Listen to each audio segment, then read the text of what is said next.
Alam niyo mga kaibigan, naalala ko ito nung taon 2014 na kung saan na binubuo yung Mayor Rodrigo Roa Duterte or National Executive Council, yung MRRD and ACC, na kung saan kabilang ako dyan ako nagsimula as Duterte Defender.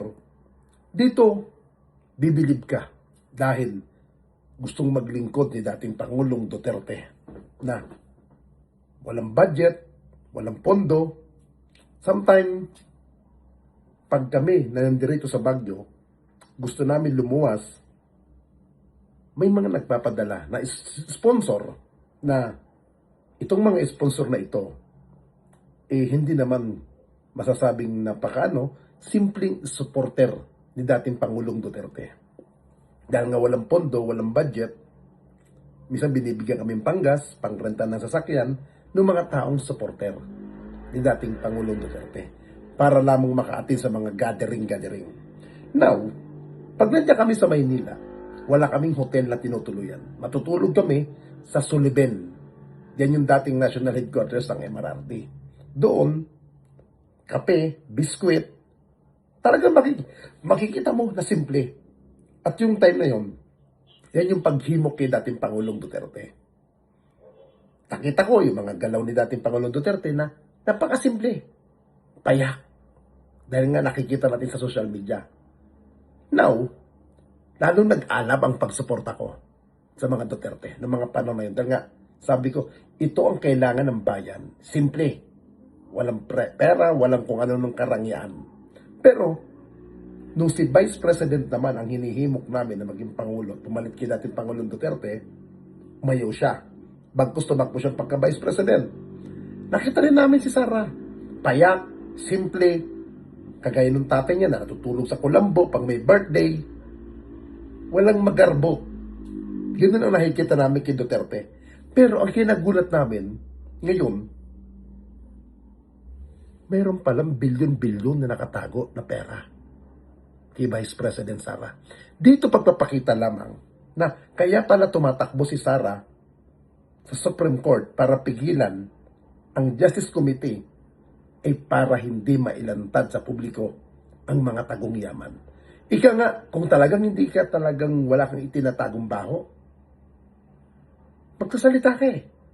Dahil tayong mga tao, kailangan natin ng paliwanag kung ano bang katotohanan.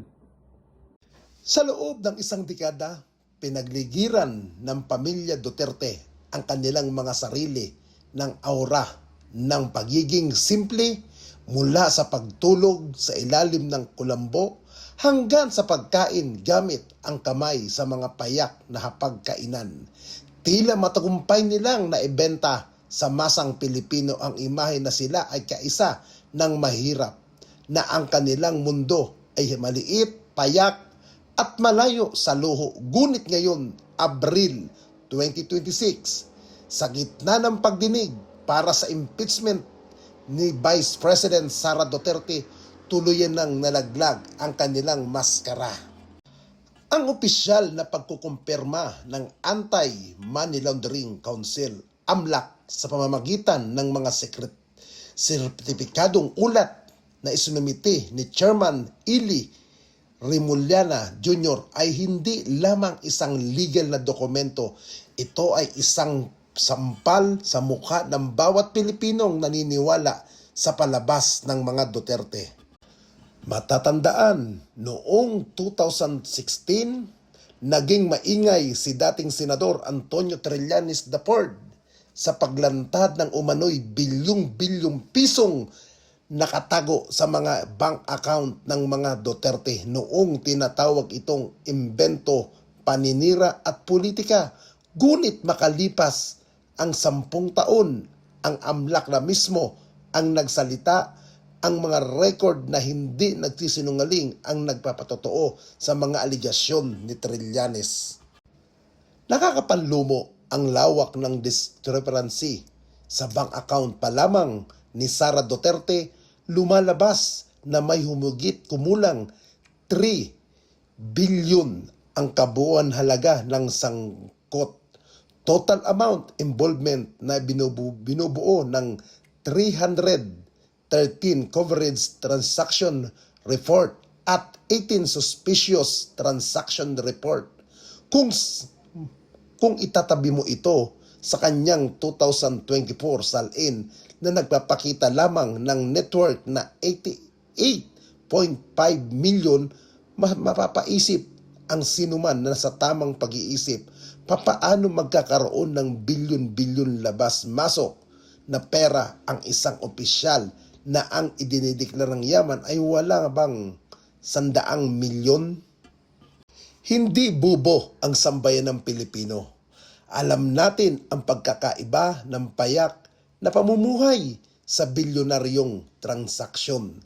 Kung ang isang pamilya ay tunay na nabubuhay sa maliit na mundo, hindi kailanganin ang daang-daang coverage transaction. Mga transaksyon hihigit sa 500,000 sa loob ng isang araw.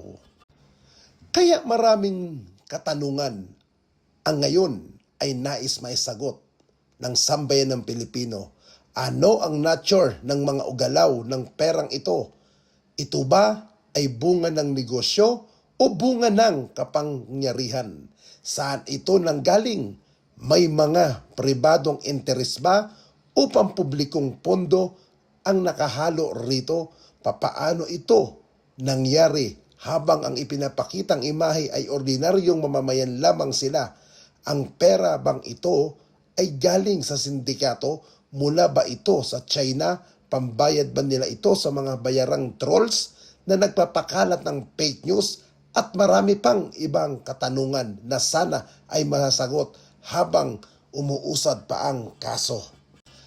Ang paggamit ng pagiging simple bilang branding habang may bilyon-bilyon dumadaloy sa likod ng tabing ay isang anyo ng sistematikong panloloko sa publiko.